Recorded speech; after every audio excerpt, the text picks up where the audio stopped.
Terutama saat beliau mengatakan bahwa Pak Jokowi di sini hendak membakar partai PDIP atau rumahnya sendiri. Terus kemudian beliau memberikan keterangan lagi bahwa PDIP, Partai Soekarnois, partainya Wong Cili. Tapi kita tahu bahwa Pak Jokowi ini rajanya tenang, poker face-nya sangat luar biasa. Dan Gibran menanggapi semua tuduhan ini dengan malah membalik hal tersebut tadi. Secara pileg, PDIP memenanginya.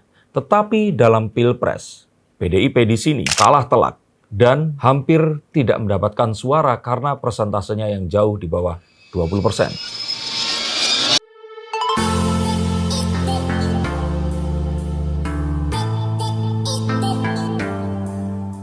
Pak Sekjen PDIP ini sangat gencar menyerang Pak Jokowi dan Gibran. Dia melakukan podcast di banyak tempat, mengatakan hal-hal seperti menyesali pencalonan Gibran, menganggap Gibran seperti sopir truk yang menyebabkan kecelakaan beruntun di gerbang tol utama. Sempat membenarkan bahwa Pak Jokowi yang hendak membakar partai PDIP dan ungkapan lainnya yang jelas sekali. Ini dilakukan secara terstruktur, sistematis, dan masif atau TSM. Apakah beliau melakukan ini? Karena diutus oleh Bu Ketum, Bu Megawati Soekarnoputri. Yuk kita akan lihat menggunakan kartu-kartu saya. Saya juga penasaran, tapi kita tahu bahwa sepertinya ini bukan sesuatu yang diutuskan kepada beliau secara kata demi kata atau literal. Mungkin ini hanyalah terjemahan yang memang harus dirasa dilakukan oleh Pak Hasto di sini. Tapi kita melihat bahwa ini dilakukannya dengan sebuah kesengajaan. Terutama saat beliau mengatakan bahwa Pak Jokowi di sini hendak membakar partai PDIP atau rumahnya sendiri. Terus kemudian beliau memberikan keterangan lagi bahwa PDIP, Partai Soekarnois, partainya Wong Cili. Dan banyak sekali penekanan yang memang tujuannya adalah untuk mendiskreditkan Pak Jokowi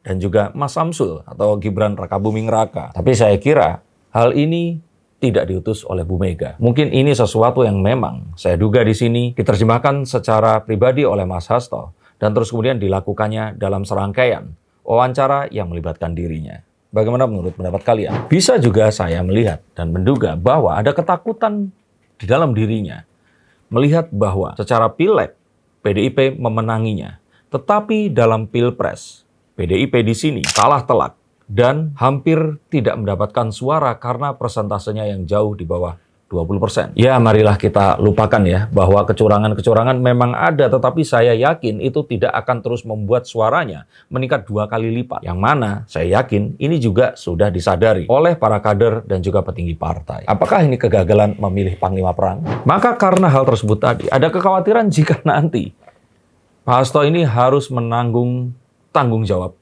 untuk sebagai orang yang menyebabkan kegagalan pemilu 2024 ini. Dan untuk itu, maka ada kekhawatiran jika nanti dirinya bisa saja dimurkai oleh Bu Mega. Kalaupun ternyata ada kecurangan, kita akan tahu bahwa dalam perpolitikan hal tersebut memang selalu ada. Tapi kenapa kok tidak bisa diantisipasi sebelumnya? Dan bagaimana mungkin mereka meyakini bahwa PDIP saat itu dengan Ganjar Pranowo yakin akan bisa satu putaran saja? Salah intelijen, salah dalam menentukan langkah, atau bisa saja lebih pintar lagi, ini adalah sebuah cara untuk memisahkan orang-orang yang kehilangan kepercayaan kepada PDIP dan untuk mengetahui siapa yang masih bimbang dan ingin menyeberang. Kalau memang seperti itu, saya pikir ini adalah cara yang cerdas, tetapi caranya sendiri itu jauh dari kecerdasan dalam teknis saya kira. Karena kita akan tahu menyerang Pak Jokowi di saat sekarang pun ini masih bak bunuh diri. Bisa saja ini adalah sebuah cara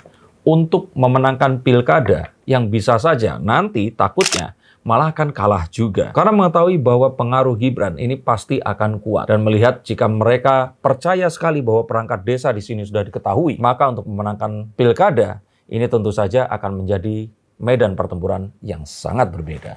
Atau mungkin saja ini sesimpel kemarahan dan satu tindakan yang mungkin jadi tidak terukur dan terencana karena adanya perubahan yang mendadak, sehingga bisa saja saya duga di sini senjata yang seharusnya bisa dipergunakan untuk mereka ini akhirnya dipergunakan oleh Pak Jokowi untuk capres yang lainnya. Sebut saja jika ternyata penggunaan bansos ini memang melanggar undang-undang dan merupakan sebuah cara untuk meraih simpati masyarakat, maka bayangkan sebenarnya senjata ini seharusnya bukan milik Gerindra dan Pak Prabowo, tapi milik partai di mana Pak Jokowi sebenarnya berada.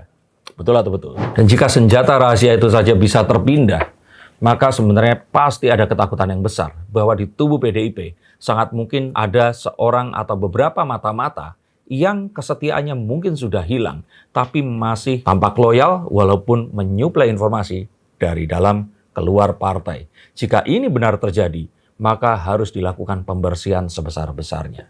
Sangat mengerikan, bukan? Atau jika kita berandai-andai, bisa saja ini adalah cara untuk memancing emosional Jokowi atau Gibran agar mereka ini akhirnya melakukan sebuah kecerobohan dan melakukan langkah yang blunder yang diharapkan akan bisa mengubah segalanya. Tapi kita tahu bahwa Jokowi ini rajanya tenang, poker face-nya sangat luar biasa. Dan Gibran menanggapi semua tuduhan ini dengan malah membalik hal tersebut tadi. Lihat saat dia membuat dan membagikan kaos bergambar sosok yang mirip dirinya, Gibran sedang bermain DJ dan ada tulisan petugas partai. Tapi partainya diganti party, petugas party. Dan saat hari ini, di tanggal 2 April, Gibran mengubah picture profile di laman Facebooknya menjadi wajah yang seperti ini.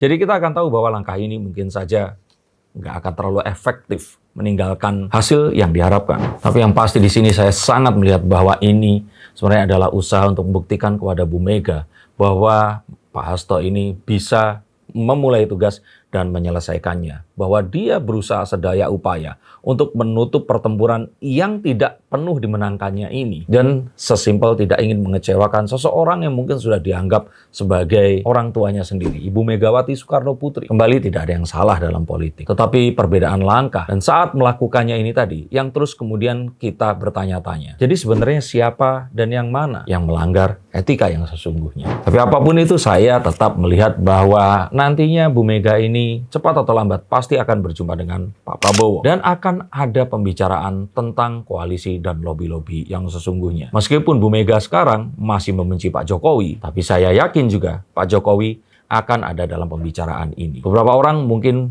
berkata bahwa Jokowi di sini sudah menjadi lame duck di akhir periodenya. Tetapi jangan pernah lupa bahwa dia adalah seorang perancang strategi yang ulung. Dan apapun yang terjadi, bisa saja ini baru pembukaannya saja. Jika kalian berada sampai akhir konten ini, menyaksikan hingga selesai, maka channel saya khusus dan tepat sekali untuk kalian. Silahkan subscribe, bagikan kepada orang yang kalian kira membutuhkan, dan terima kasih atas atensinya. Sampai jumpa dan salam untuk keluarga kalian.